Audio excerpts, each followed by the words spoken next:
Okay, hello student. आज अपन chemistry class 11 की chemistry के चैप्टर फर्स्ट के जो हमने कल के वीडियो के अंदर नंबर के क्वेश्चन हमने 5 किए थे, उसके आगे के जो नंबर क्वेश्चन है उसके बारे में आज हम स्टडी करने वाले हैं। तो चलो स्टार्ट करते हैं फटाफट। आज अपना जो क्वेश्चन नंबर 6 है उसमें देखो क्या पूछ रहा है ये आपको कि सांद्र नाइट्रिक अम्ल कि उस प्रतिदर्श का आपको मोल प्रति लीटर में सांद्रता निकालनी है जिसके लिए आपको दे रखा उसका द्रव्यमान परसेंटेज 69% ना। इसका मतलब क्या हुआ कि HM3 का है वह आपको द्रव्यमान परसेंट दे रखा है। इसका मतलब उसके 100 ग्राम के अंदर 69 ग्राम कौन प्रेजेंट है आपका HM3, ठीक ना। और जिसका घनत्व भी आपको दे रखा है 1.41 ग्राम प्रति लीटर, ठीक ना। तो देखो इसको कैसे सॉल्व आउट होगा ये। सबसे पहले इसके अंदर आपको देखा है, आपको सबसे पहले गिवन क्या क्या चीज है, गिवन क्या क्या चीज है। एक तो आपको गिवन दे रखा है इसके द्रव्यमान प्रतिशत, तो यहाँ पर लिखेंगे HNO3 का द्रव्यमान प्रतिशत जो आपको दे रखा है 69%। एक आपको दे रखा है इसका घनत्व, क्या दे रखा है इसका आपको दे रखा है घनत्व, घनत्व दे रखा है 1.41 ग्राम लीटर इनवर्स। ओके, अब आपको देखना है कि यहाँ पर आपको निकालना उसका मोल प्रति लीटर में उसकी सांद्रता निकालनी है। तो सबसे लिए आपको इस लाइन का मतलब आपको ध्यान से HM3 का द्रव्यमान आपको देगा परसेंटेज में। इसका मतलब क्या हुआ उसके 100 ग्राम विलेन के अंदर 69 ग्राम कौन प्रेजेंट है आपको दे। तो आपको यहाँ पर लिखेंगे 100 ग्राम विलियन में HNO3 की मात्रा कितनी दी हुई है 69 ग्राम। ओके, अब आपको देखना है यहाँ पर दे रखा है कि विलेन का जो घनत्व है वो दे रखा है 1.41। तो आपको पता होना चाहिए इसका आयतन निकालना है। तो विलेन का जो घनत्व होता है यहाँ पर लिखेंगे विलेन का आयतन, और आपको पता होना चाहिए कि विलेन का जो आयतन है ना, उस आयतन का निकालने का फॉर्मूला क्या होता है। उस आयतन को निकालने का फॉर्मूला होता है उसके द्रव्यमान में आप डिवाइड कर दीजिए घनत्व को ना, द्रव्यमान का मतलब m/d। तो ये इसका फॉर्मूला होता है। तो आपको द्रव्यमान दे रखा है, कितना दे रखा है आपको द्रव्यमान दे रखा है आपका 1000 ग्राम। कितना दे रखा है 1000 ग्राम, ये देखो 1000 ग्राम के अंदर 100 ग्राम द्रव्यमान दे रखा आपको 100 ग्राम। तो यहाँ पर आप लिखेंगे 100 ग्राम लिखेंगे प्लस घनत्व आपको दे रखा है 1.41। तो यहाँ पर लिखेंगे हम 1.41 ओके ग्राम प्रति लीटर इनवर्स, ग्राम प्रति लीटर इनवर्स। अब देखियो ग्राम से ग्राम तो कट जाएगा, सिंपल है, ग्राम से ग्राम तो कट जाएगा। अब आपको 100 के अंदर डिवाइड करना है 1.41 का। तो आपको इसके लिए क्या करना पड़ेगा, अगर हम पॉइंट को यहाँ से तोड़ेंगे तो आपको पता है ये जो 100 है इसके पास में 2 जीरो और लग जाएंगे क्योंकि पॉइंट के बाद 2 संख्या दिख रही है और नीचे डिवाइड में 141 आ जाएगा। अब इसको आपको डिवाइड करना है। तो सिंपल सा है, देखो फंडा क्या है, यहाँ पर अगर 3 लेटर है तो यहाँ पर भी आपको 100 के अंदर भागना है। अब आप देख रहे हो कि 121 का भाग डिवाइड क्या 100 में जाएगा, नहीं जाएगा, तो आपको 4 संख्या लेनी है 1000। तो आपको देखना है कि 141 मैंने आपको बोला था कभी भी 141 का अगर टेबल नहीं आता है तो उसको 140 मानना। कितना मानना है 140 मतलब 14 का टेबल। ओके, तो 14 का टेबल में 1000 कितने बार आएंगे, तो आपको देखना 14 का टेबल में लगभग 1000 आपका डिवाइड जाएगा लगभग 7 बार। जब 7 बार जाएगा तो लगभग आएगा 987 जाएगा। 1000 में से 987 क्या पीछे बचे आपके 13, कितना बचे 13, और 13 के अब 1 जीरो बचा हुआ है तो 13 के पीछे हमने 1 जीरो उतार दिया, ये हो गया आपका 130। क्या हो गया 130, ऊपर बचा 130, नीचे 141 है, डिवाइड जाएगा नहीं जाएगा। तो अपन क्या करेंगे एक शून्य और लगाएंगे तो हो जाएगा 13। जब हमने एक शून्य और लगाया तो यहाँ पर डिवाइड टूट जाएगा और वो हो जाएंगे 1300, ठीक है ना, 1300 हो जाएंगे। अब 1300 का डिवाइड देना है तो लगभग वो जाएगा 9 बार जाएगा। कितना बार जाएगा 9 बार। तो इस प्रकार से ये इसका अभी ये आ गया इसका परसेंटेज इसकी वजह, और लीटर वर्णन से ऊपर जाएगा तो वो हो जाएगा लीटर। ये आ गया आपका इसके विलेन का आयतन 70.91 लीटर। ओके, अब देखो आगे क्या करना है आपको, आगे देखिए आपको बोला है कि HNO3 के 1 मोल का आणविक द्रव्यमान आपको दे रखा है कितना दे रखा है 69 ग्राम। देखो एक बार चेक कर लेते हैं, आपको होता है H का कितना होता है 1 होता है, N का कितना होता है 14 होता है और ऑक्सीजन का 16 होता है। 16 × 3 16 चक्कू 48। तो अब इसको ऐड करना है 8 और 4 12, 12 और 13, 13 का 3, यहाँ पर देखो 3 आएगा, ठीक है ना। केरी असली की 1 4 और 4, 4 और 1 5 और 6 7, 6 आ गया। तो ये आ गया 63 ग्राम। कितना आ गया 63 ग्राम आ गया। ओके, अब आपको देखना है कि इसके H के 1 मोल का है उसका आणविक द्रव्यमान आपको दे रखा है 63 ग्राम। तो आपको देखना है यहाँ पर इसका आयतन कितना निकला है, इसका आयतन निकला है 70.91। तो आपको देखना है कि 70.91 लीटर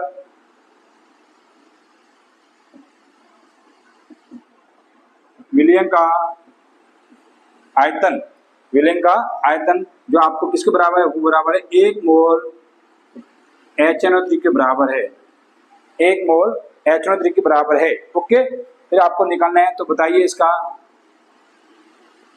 लीटर का मतलब 1000, तो 1000 ml विलयन का आयतन होगा। तो मैंने आपको बोला था जो चीज यहाँ दे रखी है वो ऊपर आएगी या वह नीचे आएगी, और जिसके लिए निकालना है वो हमेशा मल्टीप्लाई में आएगी। तो देखो यहाँ पर दे रखा तो एक आपके ऊपर आ गया और यहाँ वाली चीज नीचे आएगी, तो ये आ गया 70.91, और जिसका निकालना है वो हमेशा मल्टीप्लाई आएगी, तो ये मल्टीप्लाई में आपका आ जाएगा 1000 ml। ओके, अब आपको काट काट के इसका निकालना है, ठीक है। तो अपन क्या करेंगे, अगर हम यहाँ पर से पॉइंट हटाते हैं तो ऊपर हम 2 जीरो भेज देते हैं, क्लियर। अब ये हो गया 791, क्या हो गया 791। अगर आपको 791 का अगर टेबल नहीं आता है तो इसको 91 को आप छोड़ दो, 700 का तो आता है, 700 का आता है ना। अब आपको क्या करना है 700 का 7091 का अगर टेबल आपको नहीं आता है तो 91 को आप छोड़ दो, आप 7000 का आप इसको डिवाइड देना है। तो देखिए आप ये कितने हो गए 1000 है, और 1000 के पीछे 2 जीरो और आगे, और इसके अंदर अपन को 7000 का डिवाइड करना है, 91 को एक बार छोड़ देना है, ठीक ना, ताकि आपका आंसर जो होगा वो लगभग आ जाएगा। तो यहाँ पर 7000 है और यहाँ पर लगभग, तो यहाँ पर 7 3 जीरो है, 1 2 3 4, क्या 1000 में भाग जाएगा, डिवाइड नहीं जाएगा, तो आपको ले जाना 10,000 के अंदर। तो 7000 का डिवाइड 10,000 में देंगे तो कितनी बार जाएगा 10,000 में, यहाँ तक कितने बार जाएगा, एक बार जाएगा, साफ दिख रहा है। अब एक बार जाएगा तो 10,000 में से 7000 गया, पीछे बचा आपका 3000, कितना बचा 3000। अब 3000 है बचा, और 3000 के अंदर एक और करना, तो ये हो जाएगा आपका 30,000, कितना हो जाएगा 30,000। अब 30,000 में डिवाइड जाएगा तो ये लगभग जाएगा 7 चौक 28,000 बार, तो बोला ये गया 4 बार। ओके, तो 30,000 में से 28,000 गए, पीछे बचे आपके 2,000। अब डिवाइड जाएगा नहीं जाएगा तो अपन क्या लगाएंगे पॉइंट, क्या लगाएंगे पॉइंट। और 20,000 के 2,000 के पीछे जो बचा है उसके पीछे एक शून्य और लग जाएगा, तो 20,000 हो जाएंगे। और 20,000 डिवाइड जाएगा 2 बार जाएगा, 7 दूनी 14। ओके, अब 14 आ गया, 20,000 में से 14 जगह, अब बचे 6,000। 6,000 में डिवाइड करेंगे तो आपका लगभग उसके पीछे जो लगाएंगे 60,000 हो जाएगा, और 60,000 का डिवाइड जाएगा लगभग 7 8 56, 14.28 आ गया ये। ओके, 14.28 किसमें आ गया ml प्रति लीटर, ये आपका आंसर निकल के सामने आ गया, क्लियर। अब देखिए क्वेश्चन नंबर जो 7 है वो आपको बोल रहा है कि 100 ग्राम कॉपर सल्फेट है, 100 ग्राम कॉपर सल्फेट है, उससे कितना अपन कॉपर सल्फेट निकाल सकते हैं। अगर ऐसा क्वेश्चन आए तो आपको सबसे पहले क्या करना है, जिसका आपको बोला है उसका सबसे पहले आपको आणविक द्रव्यमान, इट मींस उसका मॉलिक्यूलर मास पता होना चाहिए, क्योंकि आपको पता होना चाहिए कि अगर इसका मॉलिक्यूलर मास इतना है उसमें से आपको निकालना कॉपर, इसके टोटल का मास जो भी होगा उसमें से कॉपर का कितनी मात्रा है, अगर वो पता होगी तो आप 100 ग्राम का इजीली से निकाल सकते हो। और मैंने बोला जिसका निकालना वो हमेशा किसमें आता है, मल्टीप्लाई में आता है। तो देखिए सबसे पहले निकालेंगे कॉपर सल्फेट का आणविक द्रव्यमान, तो लिखेंगे कॉपर सल्फेट का आणविक द्रव्यमान, इसका होता है 159.5 ग्राम। ओके, मुझे याद था मैंने लिख लिया, अगर आपको पता नहीं तो मैं निकाल बता देता हूँ। कॉपर है तो कॉपर का जो परसेंटेज होता है, सॉरी इसकी जो ग्राम मात्रा होती है वो होती है 63.5 प्लस सल्फर की होती है 32 प्लस ऑक्सीजन के होते 16 मल्टीप्लाई 4, इन सबको जो टोटल करेंगे तो आपका आ जाएगा 159.5। ओके, तो ये आपके ग्राम में इसकी मात्रा होगी। अब आपको देखना है कि कॉपर सल्फेट है, उसका टोटल का द्रव्यमान आपको 159.5 का मिलेगा, उसमें से कॉपर कितना निकल रहा है 63.5। ओके, तो यहाँ लिखेंगे 159.5 ग्राम कॉपर सल्फेट में उपस्थित कॉपर की मात्रा जो आपको दे रखी है 63.5 ग्राम। अब आपको बोला है कि इतना ग्राम जो टोटल कॉपर सल्फेट है उसमें से कॉपर की सी मात्रा कितनी है 63.5 जो हमको बताए। ओके, अब आपको देखना है कि अगर इतने ग्राम में इतनी मात्रा है तो हमको पूछा कितना 100 ग्राम का, तो यहाँ रखेंगे तो 100 ग्राम कॉपर सल्फेट से प्राप्त होने वाली कॉपर की मात्रा, और मैंने बोला था ये वाली चीज यहाँ आएगी और इसके आगे वाली चीज नीचे आएगी और जिसका पूछा वो हमसे मल्टीप्लाई आएगी। देखो हम स्टार से पहले क्वेश्चन से यही कर रहे हैं और ये तरीका आपको शायद अब तक समझ में आ गया होगा। तो जिसका निकालना वो यहाँ पर आ गया 63.5, ये वाली राशि यहाँ आ गई 159.5 और जिसका पूछा है वो हमेशा मल्टीप्लाई में आता है। ओके, अब आपको देखना है इसको आपको काटना है। तो देखो डेसिमल के बाद में यहाँ पर एक संख्या, यहाँ पर भी डेसिमल बाद में एक संख्या है, तो एक डेसिमल से एक डेसिमल हट गया, क्लियर सी बात है।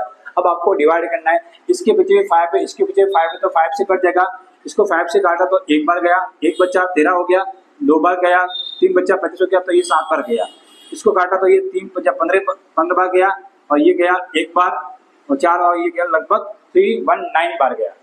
अब आपको देखो बचा क्या यहाँ पर 127/319 मल्टीप्लाई बाय 1000 1000 क्या 100 है। ओके, अब आपको इसमें डिवाइड करना है। इसमें देखो एक बार चेक कर लेते हैं 3 का टेबल जाता है, 3 का टेबल में जाएगा, इसमें नहीं जाएगा। ओके, तो अपन को अगर जब टेबल नहीं जाए तो आपको सीधा क्या करना है मल्टीप्लाई, इसको इससे मल्टीप्लाई करेंगे तो आपका आंसर आएगा 12700 और यहाँ पर आ जाएगा 319।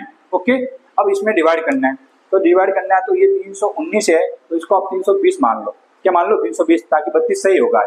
और यहाँ पर 127 है, अब 127 में डिवाइड जाएगा तो यहाँ पर एक मान लो 1270, क्या मान लो 1270।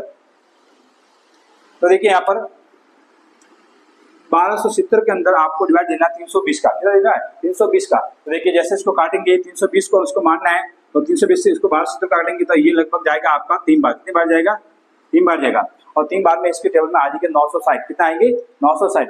अब 1270 में से 960 गया तो पीछे आपको कितना बचा, देखो 960 में से 1270 में से 960 गया तो पीछे 40 और 270 ये 270 मतलब 310 बचे, कितना बचा 310 और 310 के पीछे आपका 0 गया तो ये आपका हो गया 3100, कितना होगा 3100।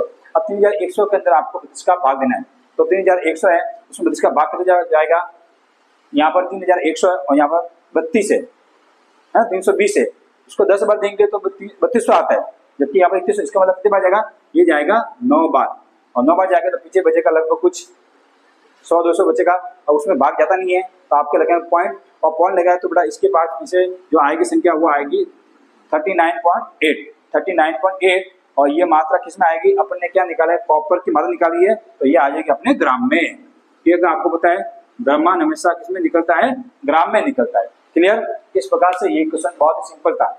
इसके लिए आपको सबसे पहले मॉलिक्यूलर मास बताऊं, क्वेश्चन नंबर जो 9 है उसमें आपको पूछा है कि निम्न आंकड़ों के आधार पर क्लोरीन के औसत परमाणु द्रव्यमान आपको ये निकालना है। क्लोरीन के औसत परमाणु द्रव्यमान पर आपको जांच करनी है, मतलब क्लोरीन का आपको पता है क्लोरीन के समस्थानिक 2 दिए हुए, एक तो क्लोरीन 35 होता है, एक क्लोरीन 37 होता है। इन दोनों का आपको मोल द्रव्यमान दे रखा है, इन दोनों का आपको द्रव्यमान की पारगम्यता दे रखी है, तो इनको हेल्प से आपको निकालना है उसका औसत परमाणु द्रव्यमान। तो इसके लिए आपको क्या करना पड़ेगा, सबसे पहले क्लोरीन जो 35 है उसके जो मोल द्रव्यमान इसको मल्टीप्लाई करना पड़ेगा।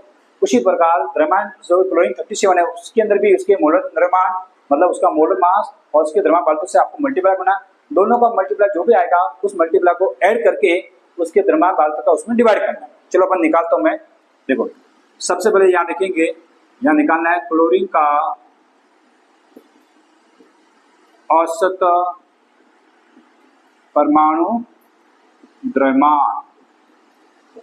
ओके, मतलब दोनों क्लोरीन का आपको मिक्स में निकालना है। तो सबसे पहले इसका क्लोरीन 35 है, इसकी द्रव्यमान बाहुलता आपकी 75.57, इसको मल्टीप्लाई करना उसके मोलर मास से, तो 34.9689। ओके, प्लस अब इसकी बात है 37 वाले की, इसका द्रव्यमान बाहुलता आपको दे रखी है 24.23 मल्टीप्लाई उसके मोलर मास से 36.9659।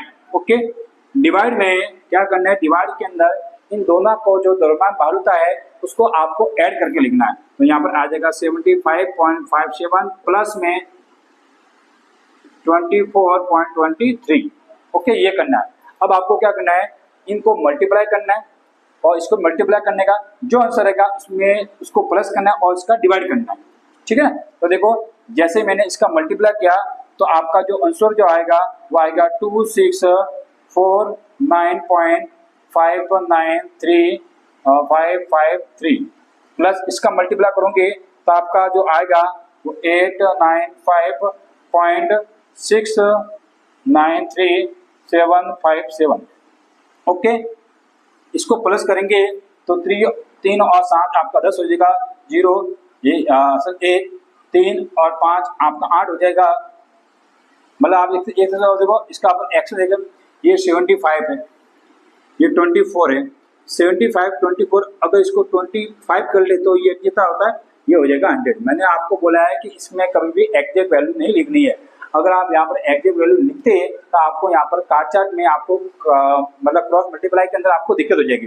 तो इसमें केमिस्ट्री वगैरह है, इसमें आपको ये देखना है कि कभी भी आपको एग्जैक्ट वैल्यू आपको लग रहा है कि इसका ज़्यादा आ रहा है, मैं आपको चाहो तो इसमें लिख भी सकता हूँ आपका। देखो इसको अगर ऐड करेंगे तो कितना आएगा, 3 7 10 जीरो आ रहा है, असल में 1 3 और 5 8 आ रहा है। ओके, पॉइंट 4 और 5 9 हो रहा है और ये 7 और 8 9 हो रहा है, 99.80 हो रहा है। 99.80 अगर आ रहा है तो 100 के आसपास ही तो है, इसलिए मैंने क्या लिख लिया, चुपचाप से यहाँ पर 100 लिख लिया ताकि आपको डिवाइड करने में दिक्कत नहीं होगी। अब आपको इस नंबर को आपको प्लस करना है। जब इस दोनों नंबर को आपने प्लस किया तो देखो कितना आ रहा है आपका, ये आ जाएगा 354 और 354 5.277 और 37 डिवाइड बाय 100। ओके, ये आपको देखना। अब जैसे मैं इसके 100 का डिवाइड दूंगा तो आपको पता है जो पॉइंट है 100 का डिवाइड से पॉइंट जो यहाँ होगा वो पॉइंट यहाँ से निकल के आपका के यहाँ आ जाएगा। ओके, तो इसको डिवाइड करेंगे तो इसका आंसर आ जाएगा 35.45। ओके, तो मैं आगे होगा। अब देखिए आपके सामने क्वेश्चन नंबर 10 क्या बोल रहा है, एथेन जिसका फॉर्मूला होता है C2H6। आपने 10 में पढ़ा होगा, ये एल्केन श्रेणी का होता है और एल्केन श्रेणी का जो फॉर्मूला होता है वो होता है CnH2n+2। CnH2n+2 मतलब कार्बन का जो भी नंबर होगा उसके डबल में H का नंबर 2 ज्यादा होगा। तो देखो यहाँ पर कार्बन का नंबर 2 है तो 2 का डबल होता है 4 और 4 में 2 ज्यादा कितना होगा 6, तो ये एल्केन श्रेणी का हो जाएगा। तो देखो पूछा क्या है यहाँ पर कि एथेन के आपको कितना बोले, 3 मोल बोले। एथेन के 3 मोल है, उस मोल के अंदर आपको निम्न का जांच करना है। जांच है पहला आपका कि इसमें आपको बोला है कि इस एथेन के जो 3 मोल है उसमें कार्बन परमाणु के मोल कितने होंगे। फिर आपको पूछा है कि इसमें हाइड्रोजन परमाणु के मोल कितने होंगे और लास्ट में आपको पूछा है कि इसमें एथेन के अणुओं की संख्या क्या होगी। ओके, बहुत ही सिंपल सा क्वेश्चन है यहाँ पर। तो देखिए यहाँ पर सबसे पहले आपको देखना है कि एथेन का 1 मोल दे रखा है यहाँ पर, तो यहाँ लिखेंगे C2H6 एथेन के, जब हम पहला कर रहे हैं ये कर रहे हैं। ओके, तो एथेन के 1 मोल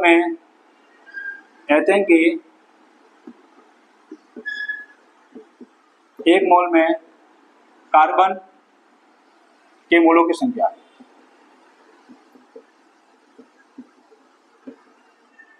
कार्बन के मोलों की संख्या। तो आप खुद देख लो कि एथेन का, देखो मैंने यहाँ पर कुछ नहीं लगाया, ये एथेन का 1 मोल है तो एथेन के 1 मोल में कार्बन परमाणु की संख्या कितनी लिखी है आपके 2, यहाँ पर 2 लिखी जो दे रहा है वो। लेकिन आपको एक्चुअली बोला कितना है, एथेन के कितने मोल लेने, 3 मोल। तो एथेन के अगर 3 मोल लूंगा यहाँ पर 3 × C2H6, तो एथेन के 3 मोल में एथेन के 3 मोल में कार्बन परमाणु की संख्या कितनी होगी, तो आप डिवाइड करो, देखो मल्टीप्लाई करो। एथेन के यहाँ पर एथेन के 1 मोल में 2 थे, 2 का मल्टीप्लाई 3 से करो, कितना हो जाएगा, एथेन के 6 मोल हो जाएंगे। कितने हो जाएंगे, एथेन के 6 मोल, ये इसका आंसर है, सिंपल बस। उसी प्रकार आपको सेकंड भी करना भी, इसमें बोला है हाइड्रोजन परमाणु के मोल की संख्या करनी है। तो आपको देखना है कि एथेन के 1 मोल में हाइड्रोजन के मोलों की संख्या देखो, आपको देखिए, आपको देख लो यहाँ पर एथेन का 1 मोल है, तो इसमें हाइड्रोजन का मोल आपको देगा 6, ये देखो ध्यान देगा कितने मोल है, 6 दे देते हैं 1 मोल में, जबकि आपको पूछा 3 मोल का, तो यहाँ पर बोलूंगा तो एथेन के 3 मोल में हाइड्रोजन परमाणु की संख्या होगी। तो इसको अपन क्या कर ले, इसको अपन अगर 3 से मल्टीप्लाई कर लेंगे तो 6 3 जा 18, मतलब 18 संख्या आपकी हो जाएंगी हाइड्रोजन की। कितनी हो जाएगी, हाइड्रोजन हो जाएगी। बहुत सिंपल है।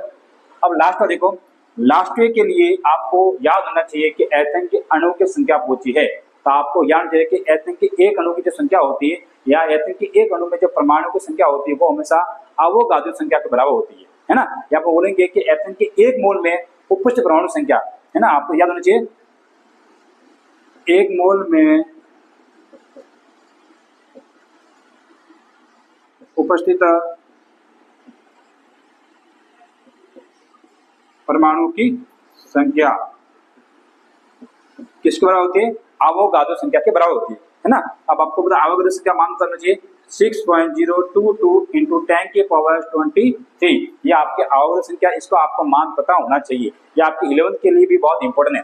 तो आपको बोला है कि एथेन के अणु की संख्या, तो आपको देखना है कि एथेन के अणु की संख्या कितनी, यहाँ पर 3 मोल है ना।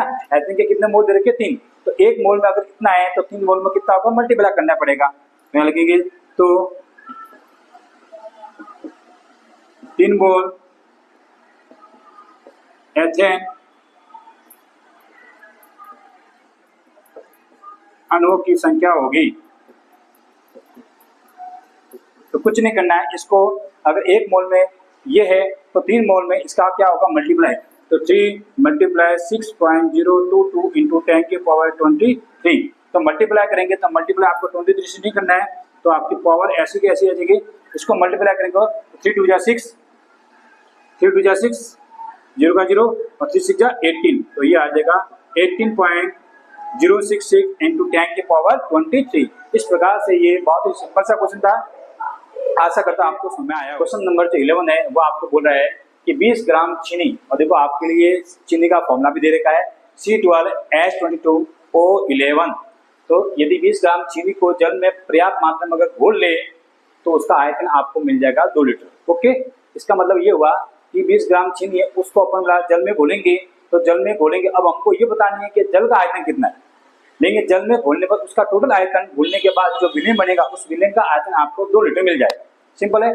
तो उस विलयन की आपको सांद्रता ज्ञात करनी है। इसका मतलब ये है सांद्रता मतलब उसका गाढ़ापन कितना हो गया, और गाढ़ापन के लिए आपको पता है सांद्र विलयन और विलयन 2 टाइप के होते हैं, एक तो सांद्र, एक होता है तनु। तनु का मतलब होता है पतला विलयन और सांद्र विलयन होता है गाढ़ा विलयन। इसका मतलब ये होगा सांद्रता ज्ञात करनी है। इसका मतलब ये हुआ कि आपकी 20 ग्राम चीनी लिए तो पानी कितना लिया होगा ताकि उसका विलयन सांद्र हो गया है, और कितना हो गया है, गाढ़ा हो गया, पतला हो गया ये। तो इसके लिए सबसे पहले आपका जो चीनी है उसका आपको निकालना है मॉलिक्यूलर मास, इट मीन उसका निकालना है आपको आणविक द्रव्यमान। तो यहाँ लिखेंगे चीनी का आणविक द्रव्यमान, चीनी का आणविक द्रव्यमान। और चीनी का आणविक द्रव्यमान, किसी भी कंपाउंड का आणविक द्रव्यमान मैंने आपको निकालना सिखा के, उसके अंदर जितने भी आपके एटम है उसके मास को आपको क्या करना है, प्लस करना है, तो उसके पूरे एटम का या पूरे कंपाउंड का आपको मॉलिक्यूलर मास निकल के सामने आ जाएगा। तो आपको देखो कार्बन है, यहाँ पर देख ले एक बार C12H22O11, तो आपको देखना कार्बन के एक एटम का मास होता है 12, इसके कितने एटम है 12, ओके, प्लस हाइड्रोजन के एक एटम का मास होता है 1, इसके एटम में आपके 22, ठीक है, प्लस ऑक्सीजन के एक एटम होता है 16 और इसके एटम आपको दे देंगे 11। क्लियर, इनको आपको ऐड करना है। 12 का मल्टीप्लाई 12 से करेंगे तो आपको कितना आ जाएगा 140। 12 का स्क्वायर तो पता ही होगा ना, ये देखो इसके लिए आपको थोड़ी सी मैथ्स को कैलकुलेशन तो आपको आनी पड़ेगी। जिसके बच्चे को अगर मैथ्स नहीं आ रही थोड़ा बहुत तो उसमें दिक्कत हो सकती है। अगर 22 का मल्टीप्लाई मैं 22 से करूंगा, 1 से करूंगा तो 22 आ गया, और 60 का मल्टीप्लाई अगर मैं 11 से करता हूं तो आपको देखना है, अगर ये मल्टीप्लाई आपको नहीं आता है तो 60 का मल्टीप्लाई आप 10 से करो, 160 आ गया। अब इसमें एक बार तो 160 के अंदर आप 60 ऐड कर दो तो ये आ जाएगा आपका 176। अब इनको ऐड करना है तो देखो 6 और 2 8, 8 और 4 12 आ गया, 12 क्या 2, यहाँ पर कैरी एक लगी, 7 और 8, 8 और 10, 10 और 4 14, 14 का 4 कैरी वर्जन 2 और 2 4 और 5, यह आ गया आपका 542। कितना आ गया 542, इसका आ गया आने के द्रव्यमान मतलब ग्राम में आ गया है। ठीक है, अब आपको निकालने इसके चीनी के मोल, कितना निकाले चीनी के मोल निकालने, चीनी के मोल। तो चीनी का मोल निकालना है, अगर किसी भी चीज का आपको मोल निकालना है तो मैंने आपको बताया है दिया हुआ द्रव्यमान अपन खुद का द्रव्यमान, दिया हुआ कितना है चीनी का ग्राम दिया हुआ कितना 20 ग्राम, तो 20 का अपन खुद का कितना है, खुद का है आपका निकला 542। ओके, अब इतना करने के बाद अब आपको बोला है कि इसमें चीनी का जो मोल होगा उसको घोलने पर 2 लीटर पाउडर है, तो आपको इसको 2 लीटर से मल्टीप्लाई करना है। तो यहाँ पर चीनी के विलयन की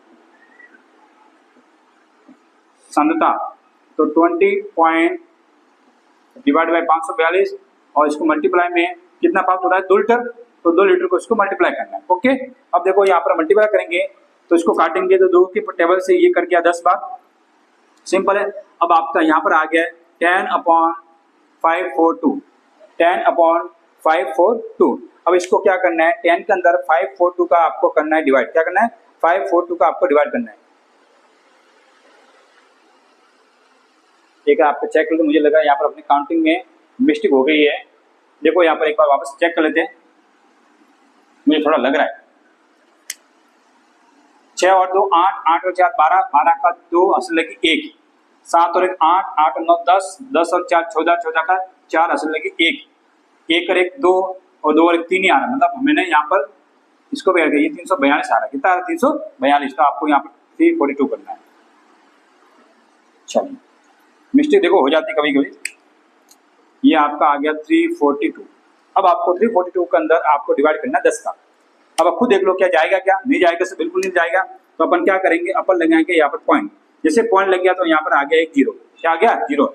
अब से ये 100 है और बड़ा नीचे 342 है, अभी भी नहीं जाएगा तो अपन क्या लगाएंगे 1 0 और लगाएंगे, मतलब भाग टूट गया तो यहाँ पर हम 1 0 और लगाएंगे।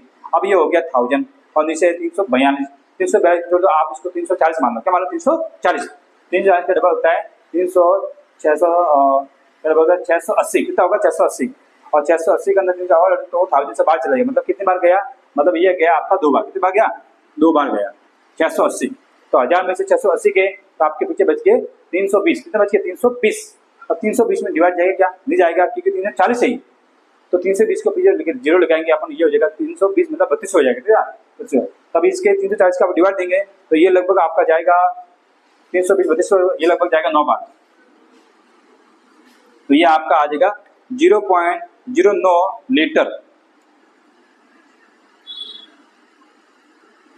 0.029 लीटर इसके विलयन की सांद्रता होगी चीनी के विलयन की। जब इसको 20 ग्राम चीनी को जल में घोलेंगे तो उसकी आयतन जो 2 लीटर प्राप्त हो रहा है उसकी सांद्रता आपको मिल जाएगी 0.029 लीटर। ओके, यदि मैथों का घनत्व 0.793 किलोग्राम लीटर इनवर्स हो तो इसके 0.25 मोल के 2.5 लीटर विलयन को बनाने के लिए कितने आयतन की आवश्यकता होगी, क्या बोला है कितने आयतन की आवश्यकता होगी।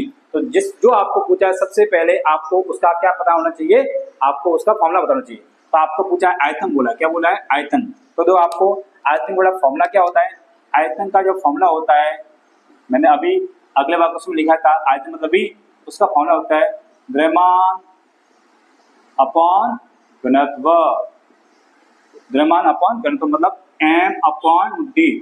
तो आपको देखना है कि हमको सर जो फॉर्मूला है उस फॉर्मूले में से क्या क्या गिवन है।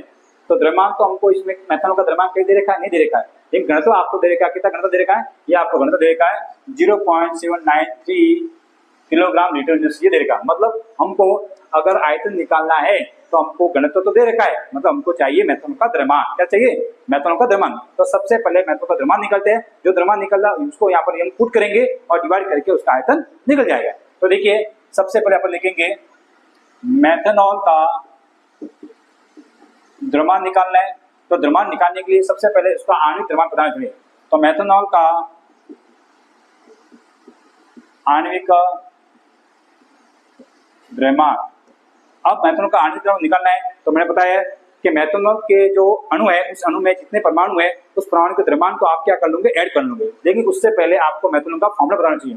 तो मेथनॉल का फॉर्मूला होता है CH3OH। ओके, अब इसमें से आपको देखो कार्बन क्या एक है तो कार्बन का मास होता है 12, एक है तो एक आ गया, प्लस हाइड्रोजन के 3 और एक 4 अणु है तो हाइड्रोजन के एक परमाणु का होता है 1 और इसके अणु के परमाणु कितने 4 मल्टीप्लाई। फिर आपका ऑक्सीजन है तो ऑक्सीजन के एक एटम का होता है 16, इसका परमाणु आपको एक ही दिख रहा है, ठीक है ना। तो 12 का मल्टीप्लाई 12 से किया 12 प्लस 4 प्लस 16, इसको जब मैं जोड़ूंगा तो 16 4 20, 20 और 12 आपका आ जाएगा 32 म्यू आ जाएगा या 32 ग्राम आ जाएगा। ओके, अब देखो, अब आपको देखना है यहाँ पर कि इसके 0.25 m को 2.5 लीटर विलियम में, तो यहाँ पर लिखेंगे 2.5 लीटर विलियन 2.5 m। इसके लिए आपको m के मोलों की संख्या, अब इसके आपको निकालने मोल, जैसे इसके जो मोल निकलेंगे उस मोल को आपको इससे मल्टीप्लाई करना है। तो मोल को इसकी संख्या को इससे मल्टीप्लाई करेंगे तो वो आपके मेथनॉल का द्रव्यमान निकल जाएगा। तो देखो इसको आपको मल्टीप्लाई करना है 2.5 मल्टीप्लाई 0.25, यहाँ पर 0.25 है 0.25, ये कैसा लिख दिया यार 0.25। ओके, इसको मल्टीप्लाई करोगे तो देखो 25 का 25 से मल्टीप्लाई करूंगा तो ये आता है 625, कितना आता है 625, और 625 आया तो यहाँ पर 1 2 और 3 संख्या पॉइंट है तो आपको भी यहाँ पर 1 2 3 संख्या पर आपको लगाना है यहाँ पर डेसिमल। ओके, ये निकल के आ गया। अब आपको निकालना है इसका द्रव्यमान, तो यहाँ पर लिखेंगे मेथनॉल का द्रव्यमान।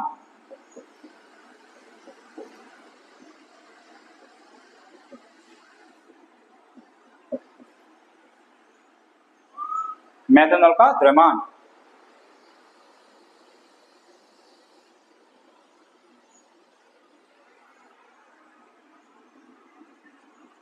32 मल्टीप्लाई 0.625 और इसका करूँगा तो इसका द्रव्यमान लगभग आपका 20 ग्राम निकल के आमने सामने आ जाएगा। आप मल्टीप्लाई कर सकते हो, ठीक है ना। ठीक है, अब आपको निकालना इसका आयतन। तो आयतन का फॉर्मूला होता है V बराबर M/D। M कितना निकल के आया है 20 ग्राम और D है आपका 0.793। अब आपको ये देखना है कि 0.793 है वह आपको दे रखा है किलोग्राम में, कितना दे रखा है किलोग्राम में, लेकिन आपको बाहर चाहिए ग्राम में, तो आप 1000 का डिवाइड करोगे तो यहाँ से ये पॉइंट हट जाएगा, क्योंकि 1000 का डिवाइड करने से आपके 1000 का डिवाइड जाएगा और 3 जीरो से 3 जीरो वाला पॉइंट हट जाएगा। अब ये है 793 और 793 के अंदर 20 का देना आपको डिवाइड, ठीक है ना, 20 का डिवाइड देना है। तो आपको देखना है 793 है जो आपको लगभग 800 के करीब दिख रहा है 800 की, तो आपको 800 का डिवाइड देना है, क्योंकि 739 का आपको टेबल आएगा नहीं, तो आपको डिवाइड देना है 800 का। तो 800 डिवाइड जैसे 20 में दोगे तो आपको पता नहीं जाएगा, तो यहाँ लगाएंगे हम पॉइंट, क्या लगाएंगे पॉइंट, पॉइंट लगते यहाँ पर एक लग गया जीरो। 800 के 200 के अंदर के 800 का डिवाइड जाएगा नहीं जाएगा, तो अपन एक जीरो और लगाएंगे तो यहाँ पर एक आ जाएगा शून्य और। अब आप दो 800 का डबल होता है 1600 और 1600 8 8 8 8 16 8 या 24, मतलब ये 24 हो जाएगा, मतलब 2 बार जाएगा, तो यहाँ 8 दूनी 16। ओके, तो 2000 में 1600 के आपके बचे 400, कितने बचे 400 और डिवाइड जाएगा नहीं जाएगा, तो आप क्या करोगे 4000 निकालोगे। अब 800 में 4 जगह भाग दो तो ये जाएगा 8 5 40, 5 बार गया, ठीक है ना। तो इसकी कितने आयतन, तो आपको 0.025 ml ये आपकी इसकी आयतन की आवश्यकता होगी। बहुत ही सिंपल है, आपको सबसे पहले इसके द्रव्यमान का इसके आयतन का फॉर्मूला आपको पता होना चाहिए। और अभी भी मैंने आयतन के लिए भी अभी आगे जो क्वेश्चन हमने किए है उसके अंदर भी मैंने आयतन वाला फॉर्मूला आपके सामने रिप्रेजेंट किया था। ओके, उससे आप क्या समझते हैं, तो देखो सार्थक अंग है, इसका क्वेश्चन आपके 11th जो केमिस्ट्री है उसके अंदर बार बार पूछा जाता है और बच्चे इस सार्थक अंग को लेकर के बहुत ही ज्यादा कंफ्यूज होते हैं। तो आपको देखो डरने की बात नहीं, मैं आपको एक बहुत अच्छा सदैव सबसे पहले आप लिखेंगे सात्विक अंक की परिभाषा। तो इसमें लिखा है कि वे अंक जो निश्चित रूप से हमें ज्ञात हो या फिर अनिश्चितता को व्यक्त करने के लिए सबसे पहले निश्चित अंक लिखे जाते हैं, उस अंकों को अपन क्या कहते हैं, सार्थक अंक कहते हैं। ओके, अब देखो यहाँ पर कुछ एग्जाम्पल दे रखे, इसमें से आपको बोल दिया जाए कि बताइए इसमें आपके सार्थक अंक कितने होंगे। तो आपको देखना है कि 10 के आगे जो बिना शून्य वाला अंक है वो आपका काउंट होगा, शून्य वाला अंक काउंट नहीं होता है। तो यहाँ पर आपके सार्थक अंक कितने होंगे, 1 2 3 4 5 6। तो यहाँ पर आपके सार्थक अंक कितने, 6। और यहाँ पर देखेंगे तो यहाँ पर देखो ये सारे अंक सार्थक होंगे, लेकिन 10 के बाद में 2 अंक आपके निश्चित है, लेकिन पीछे वाले अंक शून्य है। तो आपके 10 के बाद शून्य वाले अंक सार्थक अंक में काउंट नहीं होते हैं। तो यहाँ पर आप कितने हो जाएंगे, 2 और 3 4 5 6 7। तो यहाँ पर आपके साथ में हो जाएंगे 7। ओके, इसकी बात की जाए तो आप यहाँ पर देखो 10 के पहले बिना शून्य वाले अंक कितने हैं, 2 है, 5 4। तो गैर शून्य के आगे प्रथम जो गैर शून्य वाला अंक है उसके आगे वाले शून्य कभी भी सार्थक अंक में काउंट नहीं होते हैं। मैंने क्या बोला है, मैंने ये बोला है कि 10 के आगे जो प्रथम गैर शून्य अंक है उसके आगे वाले जितने भी आपके शून्य होंगे वो आपके काउंट नहीं होंगे। तो यहाँ पर आपके ध्यान देखते होंगे 2 तो ये और 4 ये, 2 और 4 6 हो जाएंगे। ओके, इस प्रकार से आपको सार्थक अंक, अगर आप में से किसी को भी बच्चे को अगर सार्थक अंक में अगर दिक्कत है तो मुझे कमेंट के अंदर लिख के भेज सकता है।